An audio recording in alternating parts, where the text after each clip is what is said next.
I'm not sure what anybody thought would have happened. We have a situation where quantitative easing has been prolific since 2008. And then we've just gone through a period where the whole of the economy was shut down and a monetary for printing was given out. So we had not productive capacity, lockdowns, which we should say the current incumbent government cheered on. They were cheerleaders of and champions and wanted them to go for longer, faster, harder. Now, like Tony Blair blamed Black Wednesday and like Margaret Thatcher would look back to the days of the winter of discontent, there's always an element in which you're going to want to distance yourself and blame the previous government.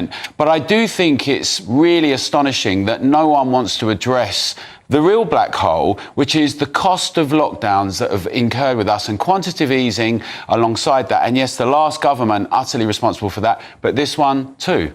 We should be able to fund all of these different things while simultaneously saying that times are really hard. Well, I think we need to have growth and productivity, something that's been very sluggish in Britain for the last 3 decades.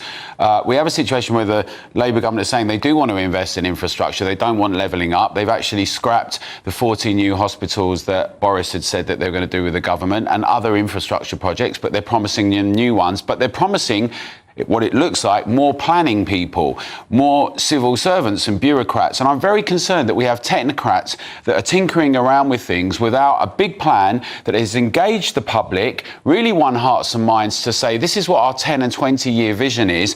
And in order to get wealth creation for everyone and productivity, these are the ways that we're going to do it. And instead, we have more technocratic tinkering and blaming going on. In many ways, we do need to rip up a lot of the planning red tape and bureaucratic things that are in the way, but allocating more people that are in the planning arena to assess and evaluate rather than getting on with significant infrastructure projects. And you know, you can do wind farm, you can do wind farming, but we know that nuclear is one of the key things that needs to be done and invested in. There's also an argument for tidal too.